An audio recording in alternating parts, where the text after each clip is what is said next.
So, earlier this year I got the chance to try Automobilista 2 for the first time, and my feelings about the game were mixed. I thought there were good bits, I thought it was fun, lots of combos, day and night cycles, all that stuff was really good. I thought the general behaviour of the cars and the way the cars felt, the tyre model, I do think that could have been better. And as many of you know, a couple of weeks ago the new update for AMS2 came out, the V1.6 update. I'm a bit late to the party, it's been a little bit hectic in the last couple of weeks, but finally I'm sat here and I'm ready to try it. And yeah, it's probably worth just quickly mentioning how mental sim racing is at the minute. The amount of new games coming out, the amount of new updates, the developers are constantly trying to improve their various games, and it all seems to be happening at the same time. We are living in a golden age, so we're all very spoiled at the minute, all these different games to play.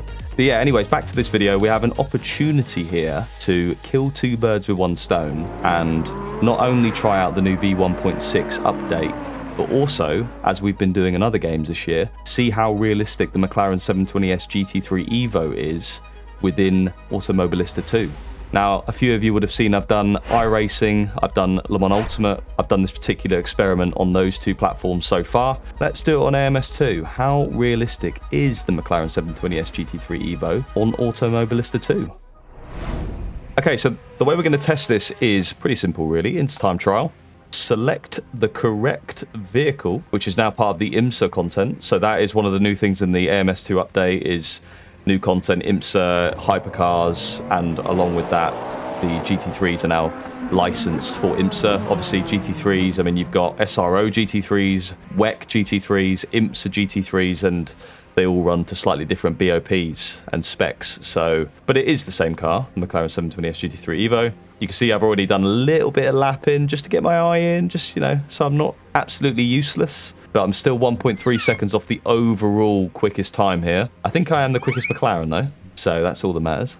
And yeah, let's get underway. So, unlike the Le Mans Ultimate video, I've not had any contact with the developers of this game, so this is a completely outsider's point of view. With the Le Mans Ultimate one, I helped them develop the car a little bit. iRacing I didn't, so this is going to be, yeah, more like the iRacing one where I'm always honest, just let me get that out there, but obviously with the Le Mans Ultimate one, I did steer the direction of the car a little bit. So previously there was a guy who was the top McLaren, and I've used his setup, so I'm assuming it's got all the metas and stuff for AMS2 and how to be fast. Maybe, as it's a new update, it's not fully there yet, but it's a decent base, do you know what I mean? I don't know the setups on AMS2 too well. Like in all the other videos, I think we're gonna have a bit of a checklist here. The first thing we're gonna check is the onboard sound. Let's see what it's like.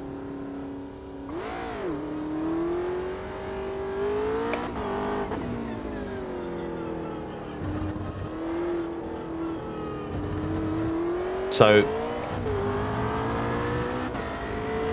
yeah, it's not the right sound, is it? For those of you that have seen my real-life onboards, it's not the correct sound, but I think it's a nice sound. It sounds quite immersive and grunty, throaty. You know, it's quite a substantial sound. So I think, you know, although it's not correct and accurate, it's enjoyable to listen to if you want to describe it like that.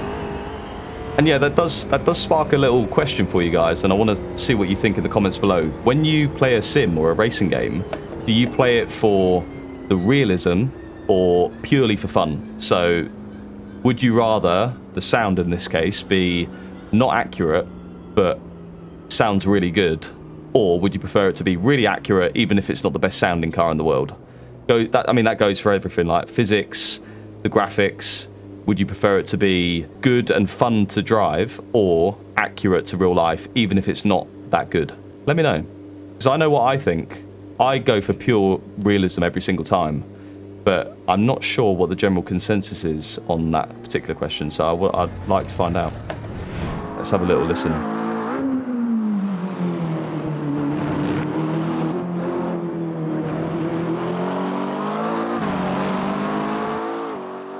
Yeah. It's like all of these platforms, man. They're all different, but the external audio is obviously very easy to capture. The onboard audio, not so much, because the external audio it's pretty good. Yeah, it's pretty good. It's pretty good. Can't complain with that, really. It's just the onboard audio that's not accurate, really.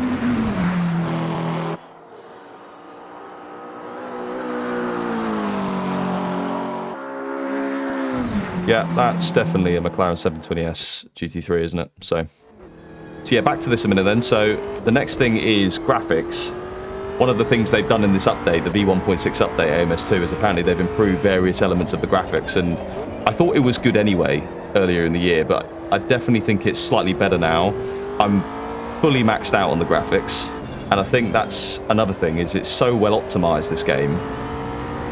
Like, I'm maxed out on all the graphics on a big widescreen monitor, 1440p, 150 FPS.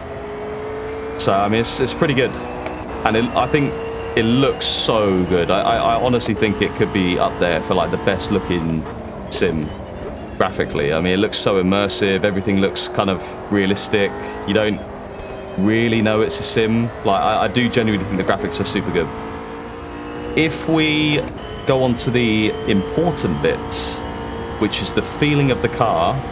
Now, you guys will have seen I've done a few laps before I've actually started recording here, but I'll narrate this as I go.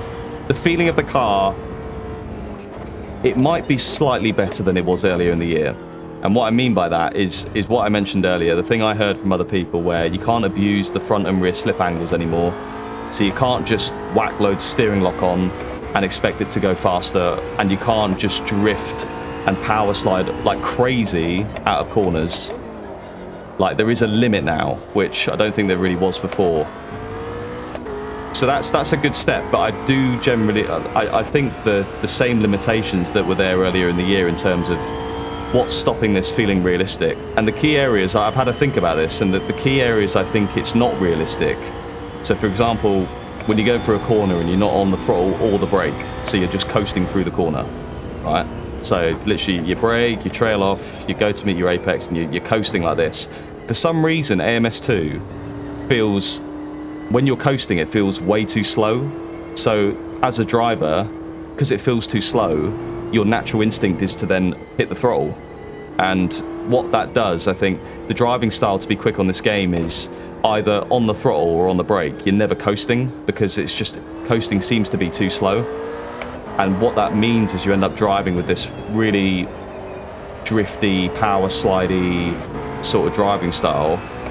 And that's just not realistic. I mean, you guys have seen my onboards, you know, you've seen the way I drive on an Ultimate, ACC even, and there's a coasting phase, the car settles, and unfortunately it just doesn't feel like that in this game. It just feels, it's still, although they've updated it and they've refined it a little bit, it still feels a little bit too drifty, a little bit too, like you're driving the car on the rear. I don't know how to describe it really, apart from you're just driving the car fully on the rear and the front is just sticking no matter what. It's a very weird sensation. It's really hard to convert the feeling I'm getting through my body right now into words for you guys to understand. I'm trying to get better at that. I do feel like it's maybe a weak point of mine. And yeah, the other thing as well is the force feedback itself. So I'm running the custom FFB file, quite a generic one that a lot of people will be using on AMS2. And yeah, I think there's probably a little bit too much artificial force feedback. So again, it feels good and it feels fun, which goes back to our question earlier, do you play a sim for fun or do you play it for realism? But in the real car, when I'm going down a straight and I'm just lightly gripping the wheel, as I do on the sim, I grip the wheel in exactly the same way. You know, in the real car, I get barely any movement through the steering. It feels quite numb because of the power steering that GT3 cars have. That's the other thing as well. GT3 cars do have quite good power steering systems. And on here, if I do that, the wheel just gives me all this excess information that I don't need. And you'll see, if we go on to the next straight, I'll fully let go of it and you can see what happens.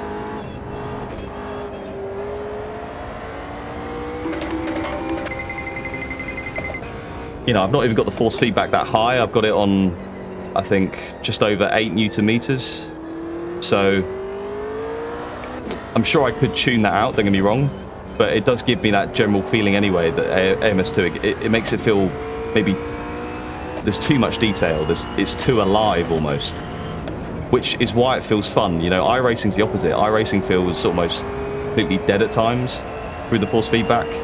And this is the other end of the scale, which is maybe why it does feel quite fun, because you feel like you've got a lot of feedback coming through to you and you can exploit that. And with the driving style of like power sliding through corners and stuff, you know, the combination of all of that makes it quite fun. but I wouldn't say it's realistic. As it does in the real car, it sort of just glides over curbs, no problem. A little bit of a rumble, but so that's pretty good. The general feeling of the car bouncing around and the suspension sort of heaving like that up and down feels quite nice. It does feel like you're in a heavy GT3 car, which, you know, say Le Mans Ultimate doesn't quite have that feeling.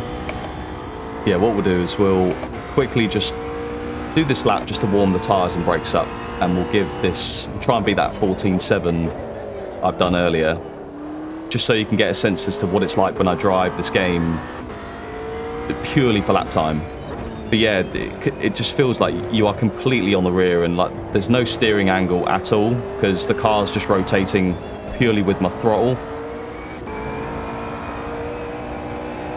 Even through Stablo 2 there, you can see it's just like drifting mid-corner, and it's a high-speed corner. The car should be planted, downforce working quite well.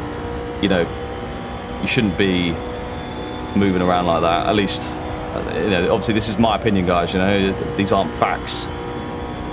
But having had a lot of experience in this car this year on the real racetrack, I think, yeah, I'm trying to give you as honest feedback as possible here. Anyway, all right, let's try and beat that 14.7. Let's go.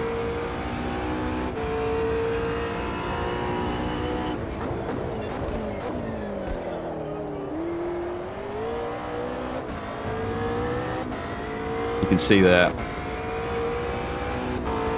turn 1 was a little bit mental, the amount of power sliding going on. Eau Rouge is not easy flat for some reason on this game. You have to have quite a considerable lift. Maybe it's the setup. I do notice as well that I have to brake quite early, so maybe, again, could be set up, but the brakes don't feel particularly great. Bit of a moment there, but we're just gonna, as you can see again, power sliding through the exit. No name. Ooh, onto the gravel on the exit, no name, but no track limit. Oh! Today, that's a great example, actually. So if you do just barrel roll it into the entry of a corner and just try and get the rotation like that, it will go on you. So I don't think previously AMS2 would have done that. So that's a good example there of the big update to the tyre physics, I would say. I must say that I do quite like the sensation of the car, the suspension. Yeah, the way it sort of oscillates vertically and rides little crests and bumps and even the curbs. I think that's quite nice. Like, it feels quite realistic in that sense. Sometimes, you know, on other sims it can feel quite static in that department, but I think that all contributes to why the car does feel quite alive on this game. Okay, so let's try again into turn 1.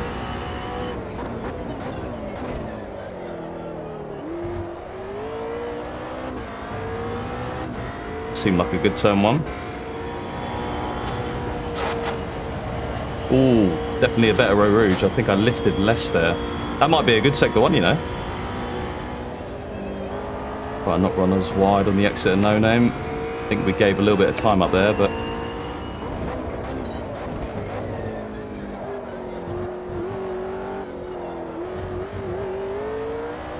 a horrible third sector. But across the line, what's that going to be? A 14.2. So we beat our time by half a second, but look at that. So if we look at the sectors there, sector 1 was bang on, only a couple of hundredths off world record. Sector 2, the big tricky sector, a tenth off, and then sector 3, 6/10 off. So, right, one more attempt at this. My ego needs this. I think, 'cause I can see it. I can see the world record. If I nailed a lap here, I think I'd be alright, you know. There's definitely another 8/10 in this lap. Let's see what I can do.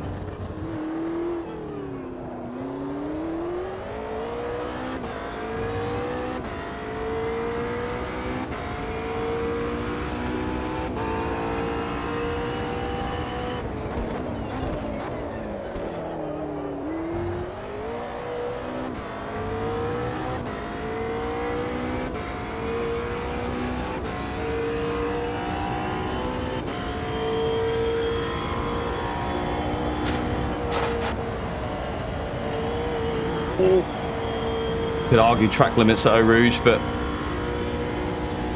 it says it's valid. It's a good sector one. That's a really good sector one.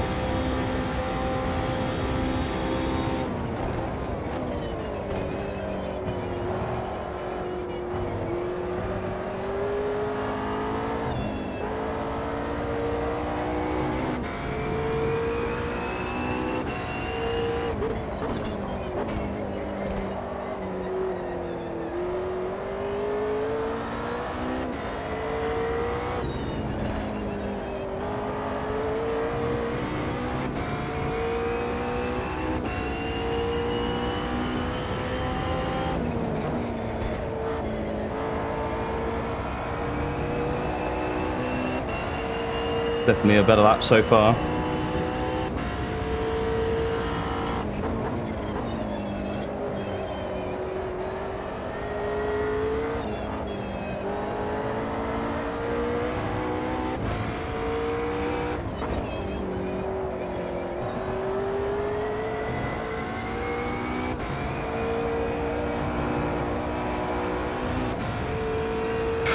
Ooh. Right, let's have a better sector 3.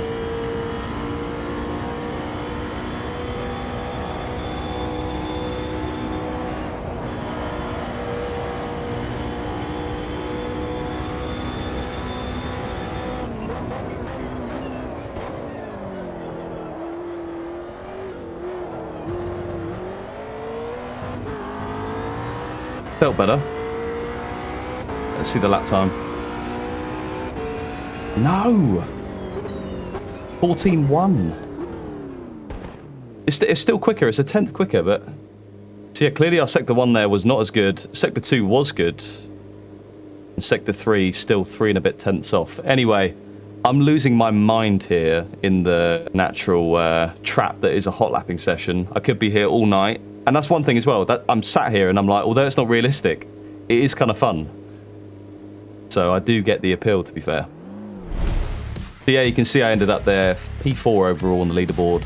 Quickest McLaren, which is obviously the main thing. My Sector 1 was not good on that last lap there. I lost 2 or 3 tenths there. The Sector 2 was pretty good, and the Sector 3 was tidy but still slow. So I'd need to do a bit more sweating away to get that Lambo time of a 2:13.4. But my overall thoughts then of AMS2, I think you've heard most of them already. I think, as I thought before the video, AMS2 is a fun game. Great combos, great day and night cycles, weather cycles. You can have a lot of fun with your mates on here. I think the driving style and some of the things around AMS2, although they may not be realistic, they are fun. And I've also heard about the online LFM races. You know, I've not tried any yet. I probably will try them maybe on a stream sometime soon, but they look really fun. Yeah, I just think as a driving simulator, I don't think it is the most realistic. I think there are better options out there, especially for GT3. I mean, that's where my, I guess you could call it, expertise comes in, because I've driven GT3 cars, this GT3 car, and I think it's quite a nice experiment to go across the different titles and just test how close to reality it feels. So yeah, in terms of this car and GT3s, I do think LMU, Le Mans Ultimate, is the benchmark at the minute. Maybe ACC, you could argue as well. It's definitely between them two. But yeah, that is today's video done and dusted. So thank you as always for watching. If you did like it, leave a like, sub to the channel, of course, if you really enjoyed it. And I'll catch you on a video very soon. So yeah, goodbye.